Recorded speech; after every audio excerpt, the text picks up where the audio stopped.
BBC Sounds. Music, radio, podcasts. Hello. Today we talk tenant farmers and prize-winning silage. I'm here to see the condition of the pit and the amount of wastage, if there is any, and everything's tickety-boo. If you make marmalade, you don't leave the jam jar's lids off, do you? More on that later. First, though, let's talk fast fashion. The industry has come under scrutiny in recent years for the impact it has on the environment. Well, here in the UK, some textile producers are now turning to so-called slow fashion, which aims to ensure full traceability in textile supply chains. I spoke to Sarah Grady of British Pasture Leather, along with sheep farmer and wool producer Jen Hunter, about how that works and what difference it might make, starting with Sarah. We start by identifying farms that are certified by Pasture for Life, meaning they have raised beef cattle on 100% pasture. And we then coordinate with the abattoir that processes those animals to set those hides aside for us. And then we commission a tannery to tan those hides for us. And they are then finished at another facility into leather that can be used for accessories, shoes, and furniture. And what does that mean for the farmer? Is there a premium there? In the conventional leather supply chain, hides are purchased from the abattoir, not from the farmer. In our case, because we're starting with this relationship with the farmers, we do purchase the hide from the abattoir, but we give a voluntary additional payment to the farms whose hides we are using in our supply chain. But the problem I can see is that is going to make your leather really expensive. At the moment, it is much more expensive than a commodity leather. A lot of that has to do with the fact that we've also chosen to process only in the UK. The hope is that over time, as we build market demand and greater understanding for this material, that we can achieve a bit more scale that will allow us to produce at a price that's more accessible. And in lots of ways, this is very reminiscent of what's been happening to wool over the years, isn't it? Because the price that you as a sheep farmer will get for the fleece is very, very low and has remained very low for years and years and years. What are you doing to try and change that? We were, adamant we were going to be price makers, not price takers. We've got the scale, we're running sort of 3,000 sheep. It gives us those repeatable volumes so that we can approach brands and small scale, large scale artisans. We can provide them every year with a fibre that has traceability back to our land that is regenerating. It's got traceability all the way through the processing chain. We retail our jumpers at £160. A pair of socks is £20. They offer you that longevity. So it depends if you decide, how many times that you wear your jumper. It's relevant to the time, how many times that you wash it and how long it lasts in your wardrobe. I mean, to your point about, cost, our material is more expensive than a commodity leather, but it also has embedded value that represents tremendous positive impacts for local landscapes and rural communities. Over the time I've been working on Farming Today, transparency in food has become a sort of a given.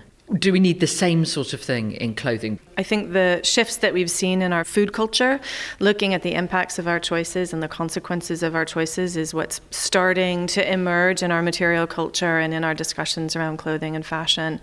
People tend to be quite startled about how little we really can know about most of the things we use every day.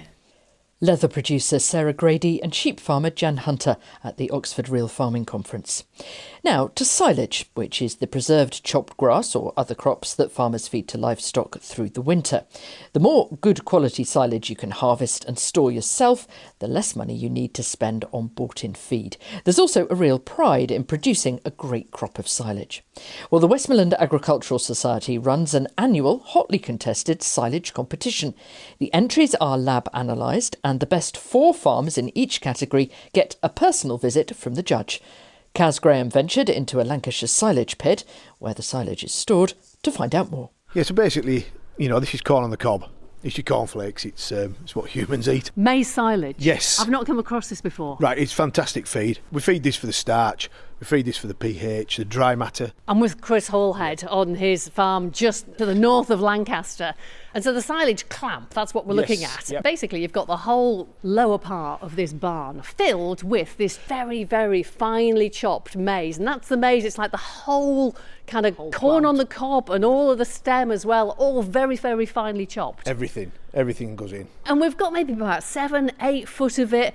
Then on top of it, there's plastic that's keeping it dry, but also helping it ferment a little bit. Exactly, yes. And if we'd had a good summer last summer, we'd have been looking at a higher crop even still, another 2 foot on top maybe. But last year was just as bad as it could get, really. Yeah. But it did well considering. And what does this crop feed? We've got 125 milk cows in the herd, 330 cattle on altogether. We rear everything. I'm the 5th generation here since 1914. And it's a good farm. And you must be pretty pleased with this crop, because let's face it, you wouldn't have entered it for the silage competition otherwise. No, we are pleased with it. It's sampled well, it's feeding well. The cows will tell you the story. The cows will tell us a story. They do. In the milk, yeah? Oh yes, everything. Condition, fertility, milk. It's feeding as it should. Right, yeah. Well, Mike Taylor is here today too. He is the man you have to impress. Will he be as impressed as the cows are, I wonder? Mike, hello. Well, this is all analysed in the laboratory. That doesn't lie, and then we know where we're at.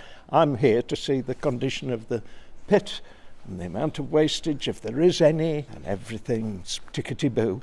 And how important is the way that it is stored? Well, it costs a fortune to grow, and you don't want to waste it. That's the point, so yes. If you make marmalade, you don't leave the jam jar's lids off, do you? You don't. That's a very good point. And how much can you tell about a silage by looking at it? I mean, you're just pulling a wedge of it out here and sniffing it, the smell.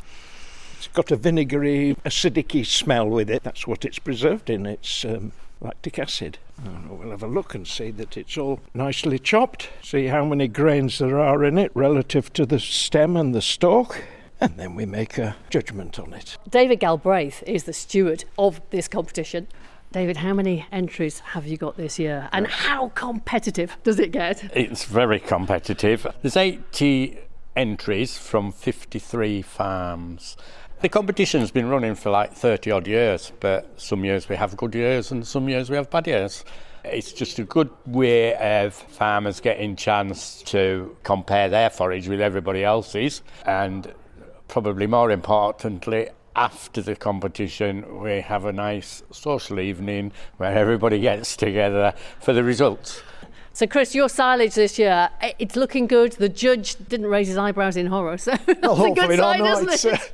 I can't see much wrong with it this year. It's nice to enter the competition. It's nice to get through to the last 4. If we don't win, we don't win, but it just shows that we have got a good crop. Well, Mike, this is the very first farm that you've visited in this year's competition. You can't do any comparisons, but do you think it might be in with a chance? Well, he's listening, so I've got to say yes. And Chris did, in fact, win Best Maize Silage. All this week, we'll be looking at the current state of tenant farming. 14% of farms are rented, and many of those who own their own land also rent some. So about 30% of farmed land in England is tenanted.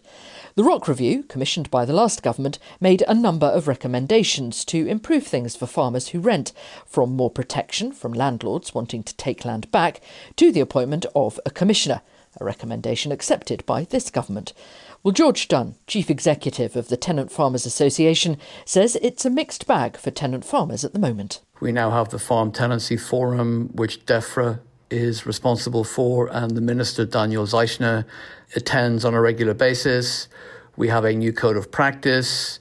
We're expecting the appointment of a tenant farming commissioner, which sort of highlights how important the sector is. But in some other respects, it's a really difficult time because we are seeing land leave the sector because landlords are looking to use land for other things like tree planting or solar energy or biodiversity net gain or rewilding even. And the inheritance tax changes that were announced by the Chancellor in October of last year will also have a massive effect on the sector because some landlords are already looking at the possibility of having to sell some of that land that they rent in order to shore themselves up for a potential tax liability that might come over the horizon unexpectedly.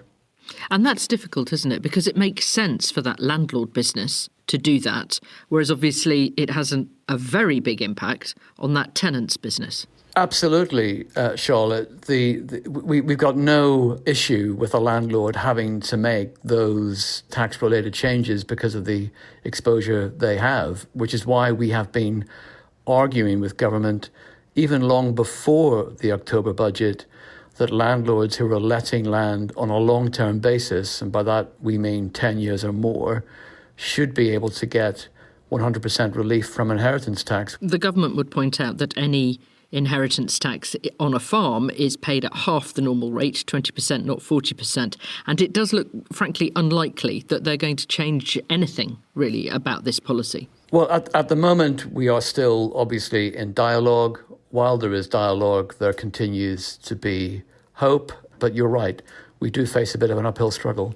I just want to talk briefly about the Rock Review. That was 2022, and we're now in 2025. So it's a while ago. There is now going to be this commissioner. Do you have any timeline for that? We are told that at least the identity of the successful candidate for that role will be known in spring. So they may not actually be in post until a bit later in the year, but things are moving reasonably fast in that direction. How much difference can that role make? Oh, Charlotte, it will make a huge difference because we have this code of practice that has been agreed by landlords, tenants and professional advisors. There is the opportunity for people to make complaints about poor practice in regard to that code of practice, but there's no one to hear those complaints. So we'll have a commissioner now who will be able to look at those issues and confidentially try and have some input. And their government-facing role will be really helpful because they will be able to advise government on issues where it needs to be changing its policy framework, like on inheritance tax, for example, to be cognizant of the issues impacting the sector. So that's really good news. George Dunn from the Tenant Farmers Association. And that's it from us. I'm Charlotte Smith. The producer is Beatrice Fenton, and Farming Today is a BBC Audio Bristol production.